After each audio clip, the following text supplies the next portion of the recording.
In March 2026, a team of archaeologists in Egypt cracked open a sealed chamber 20 feet underground. Inside, they found amulets of gods that should not exist together. A hybrid creature, half baboon, half falcon, fused with the body of a dwarf. Offerings to a Cobra goddess whose cult vanished over 1,000 years ago. And buried among all of it, one small stone scarab carrying the name of a pharaoh. Thutmose III, the greatest military commander Egypt ever produced. 16 military campaigns, 350 cities conquered, never lost a single battle. There was just one problem. Thutmose III had been dead for 850 years when someone placed his seal inside that temple. And the temple itself had been invisible, buried beneath 6 meters of Nile Delta mud, until a satellite orbiting 693 kilometers above the Earth detected something no one was supposed to find. We need to talk about what is buried beneath the oldest sacred city in Egypt. The team that found this temple has only excavated a 10 by 10 meter square. The anomaly on the satellite image stretches 128 meters across. Whatever is down there, we have barely scratched the surface. We are going to take this apart in 5 stages. First, how a satellite found a temple from space. Second, what the underground scan revealed. Third, the artifacts that rewrote the history of this site. Fourth, why this particular city matters more than almost any other in ancient Egypt. And fifth, the puzzle that is 850 years old, the question that makes this discovery genuinely dangerous to ignore. Let us start with the satellite. On May 5, 2018, a European Space Agency satellite called Sentinel-1 passed over the northwestern Nile Delta during a descending orbit. It was traveling at roughly 4 miles per second, firing C-band radar pulses at 5.405 gigahertz straight into the Earth below. The satellite was not looking for temples. It was collecting routine surface imagery for the Copernicus Environmental Monitoring Program. It does this every 6 days, rain or shine, day or night, from an altitude of 693 kilometers. But when the data came back from one specific location, a cluster of low mounds called Tel el-Fara'in, something unexpected appeared. An oval-shaped anomaly appeared, 128 meters long and 62 meters wide, sitting on the southern mound. Dense, geometric, clearly not natural geology. Now, to be clear about what radar from space can and cannot do in the Nile Delta. This is not LiDAR cutting through jungle canopy. C-band radar penetrates less than half a meter into the wet clay soil of the delta. What it detects are differences in moisture, density, and compaction at the surface caused by something solid buried deeper below. Think of it as seeing the shadow of a structure, not the structure itself. And on May 5, 2018, that shadow measured 128 by 62 meters. The question was obvious. What is down there? A team led by Mohamed Abouarab at Kafrelsheikh University spent the next several years designing the answer. Their study, published in Acta Geophysica on March 10, 2026, describes what happened when they went from satellite data to ground truth. But the method they used to do it is something we need to understand, because it has never been successfully applied at a waterlogged Nile Delta site before. They brought in a machine called the Siskel Pro, manufactured by Iris Instruments. It is an electrical resistivity tomography system. Here is how it works. You drive metal electrodes into the ground, space them 3 meters apart across parallel survey lines, and then you inject electrical current between pairs of electrodes while measuring voltage differences at the others. Different materials underground resist that current differently. A solid mud brick wall shows high resistance. Wet clay shows low resistance. A sand layer shows something different again. What the software does with those measurements is build a three-dimensional image of the subsurface, slice by slice, exactly the way a hospital CT scanner builds images of the inside of a human body. Except the patient here is the Earth itself. The team deployed 360 electrodes across 15 survey lines, covering 5,400 square meters of the southern mound. They collected 1,332 individual measurements, with an error margin of less than 2.5%. And what that underground computed tomography scan revealed was extraordinary. Between 3 and 6 meters underground, the image showed a large rectangular structure with walls up to 5 meters thick. Below the structure, at 6 to 7 meters, a uniform layer of sand extended across the entire survey area, not deposited by a river, not natural geology. Deliberately placed there by human hands, 2,600 years ago. We will come back to why that sand matters in a moment. Because it connects to one of the most important rituals in Egyptian temple construction. But first, we need to talk about what they pulled out of the ground when they started digging. The team opened a single 10 by 10 meter trench directly on top of the strongest anomaly. They subdivided it into 4 squares and excavated in controlled 10-centimeter layers, mapping every find in 3 dimensions with a total station. In the upper 3 meters, they found what they expected. They found scattered fragments of Roman and Ptolemaic pottery, broken mud brick, and limestone debris. These were the leftovers of later civilizations that had built, collapsed, and been forgotten on top of each other for centuries. Then they hit the Saite layer. 6 mud brick walls emerged at depths between 3.1 meters and 4.1 meters. Individual bricks measured 22 by 42 centimeters. Wall widths ranged from 55 to 157 centimeters. This was not a house. This was not a storage building. The walls were massive, purpose-built, and surrounded by compacted clay pits filled with religious artifacts. And those artifacts are where this story changes completely. They found amulets of the goddess Wadjet. Wadjet is a rearing cobra, sometimes winged, sometimes coiled around a papyrus stem. Finding Wadjet amulets here would be like finding crucifixes at the Vatican. This was her city. This was her home. Her name literally means the green one, and green faience amulets of her form lay scattered through the fill. They found amulets of Isis nursing the infant Horus. That matters because, according to Egyptian mythology, Isis gave birth to Horus in the papyrus swamps near Buto, hiding him from the god Set, who wanted to kill the child. The Cobra goddess Wadjet stood guard. These are not just random religious objects. They are pilgrimage tokens, left at the exact location where the myth says the story happened. They found amulets of Bes and Taweret. Bes is the grotesque dwarf god, the only Egyptian deity shown facing forward, who scared off demons with noise and ferocity. Taweret is a pregnant hippopotamus standing upright on lion's legs with a crocodile tail. Together, they guarded childbirth. Their presence here suggests this temple may have contained a birth house, a place where the divine birth of Horus was ritually reenacted at the mythological site of the actual birth. And then they found the hybrid, a single amulet combining the body of the dwarf god Pataiakos with features of a baboon and a falcon, 2 centimeters tall.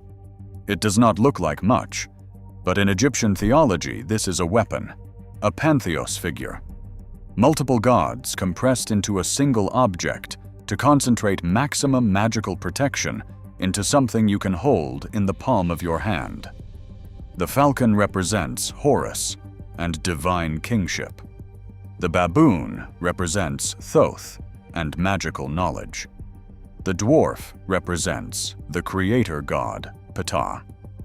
3 of the oldest and most feared deities in the Egyptian pantheon, fused into one tiny figurine.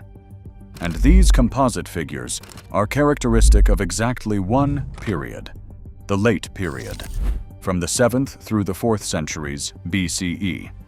That is the dynasty that built this temple. Now we need to step back and understand where all of this was found, because the city of Buto is not just another archaeological site. It is arguably the most important religious city in all of Lower Egypt. Like and subscribe if you are fascinated by what scanning technology is revealing beneath ancient cities, because we are about to uncover the deepest layer of this story.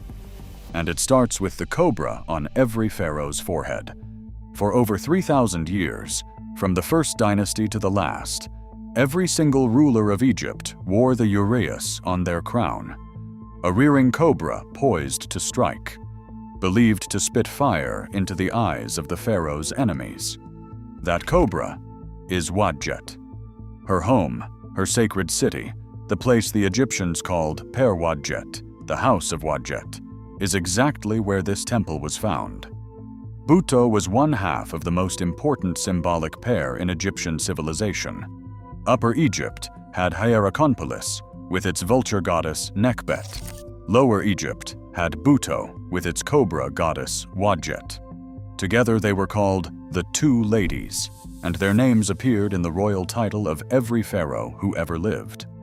When Egypt was unified around 3100 BCE, it was the merger of these two symbolic territories that created the double crown.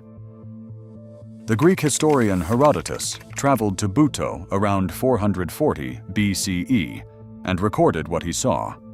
He called the Oracle of Wadjet the most infallible in all of Egypt. He described a monolithic temple with walls each 70 feet in length and height, carved from single stone slabs. He wrote about a floating island in a deep lake near the temple, where, according to the priests, the goddess Isis had hidden from her enemies. Even Herodotus was skeptical of that one. But here is what he did not know, and what the archaeological record now confirms.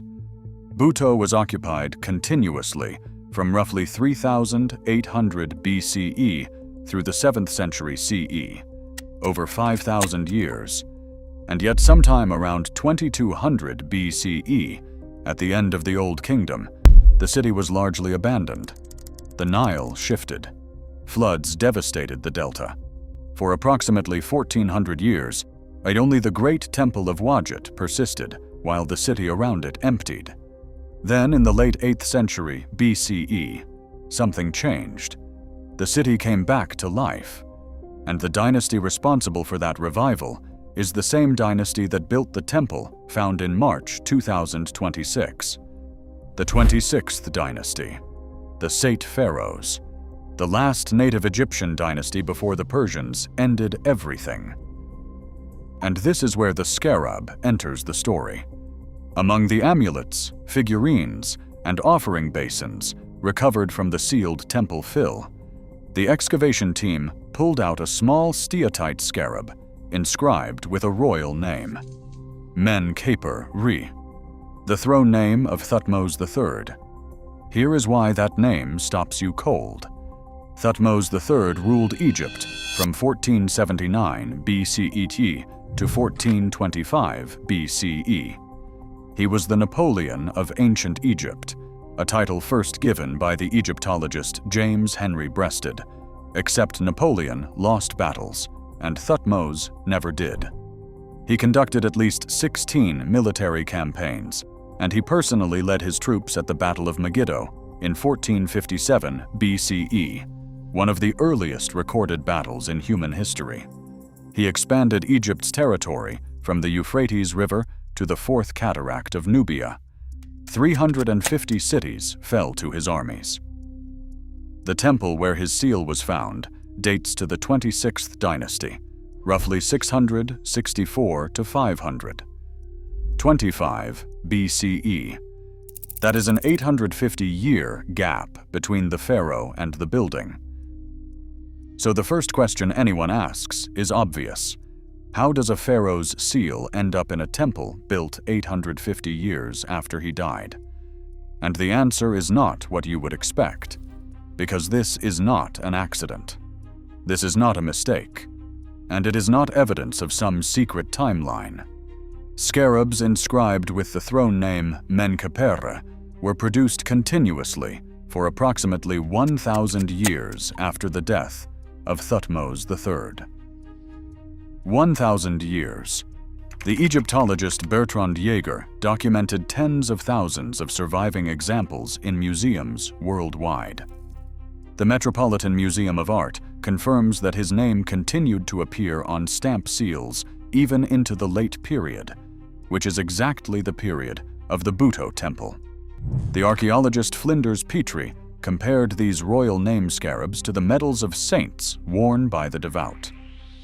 They were not administrative tools, they were spiritual protection, carried and placed by people who believed in the continued magical power of a name. But here is the layer beneath that answer, and it changes everything about this discovery. The 26th dynasty was not just any dynasty. The Saite pharaohs presided over what historians call the Saite Renaissance, a deliberate, state-sponsored revival of Egypt's ancient past.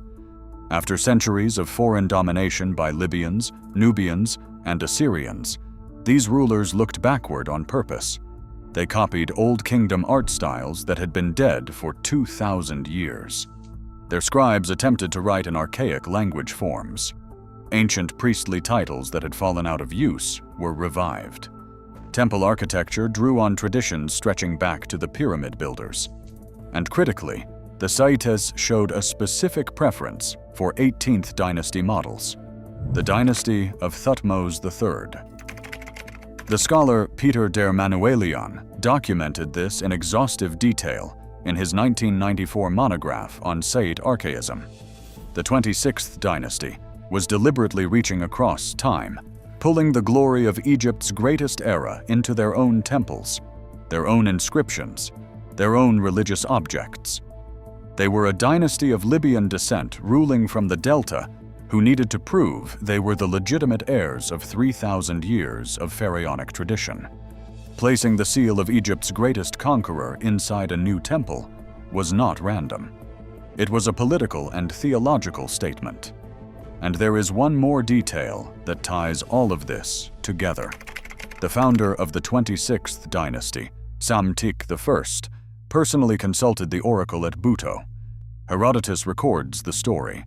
The oracle told Psamtik he would have his vengeance when he saw men of bronze coming from the sea. When Ionian Greek pirates were driven ashore in full bronze armor, Psamtik recognized the prophecy and recruited them as mercenaries.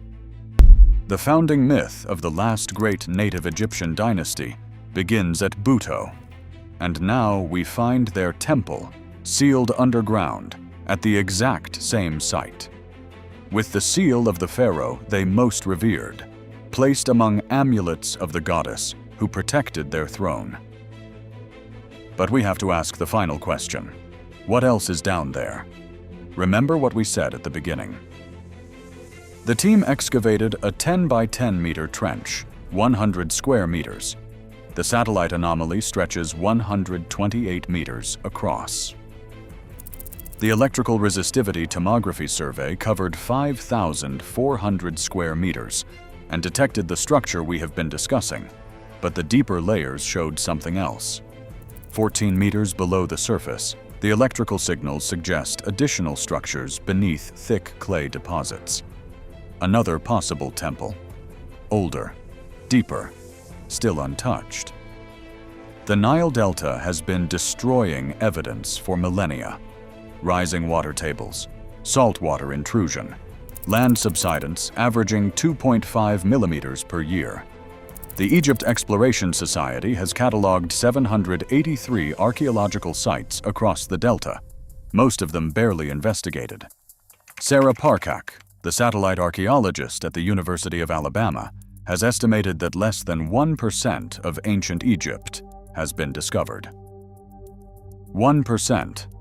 And at Buto, the city where every pharaoh's crown was born, a team has scanned just one mound out of 3. They have dug one square out of potentially hundreds. Below the temple they found, at least one more structure is waiting, possibly a structure that predates the Saite Dynasty entirely. Something from the mysterious period before 2200 BCE, when Buto was a thriving capital and the goddess Wadjet ruled Lower Egypt from her floating island in the marshes. The paper that documents all of this was published in Acta Geophysica on March 10, 2026. 10 authors, peer-reviewed, open access. The lead researcher is Mohamed Abouarab at Kafrelsheikh University in Egypt. Not a single YouTube channel has covered it yet. The satellite saw the shadow. The electrodes mapped the shape. The excavation confirmed what was inside.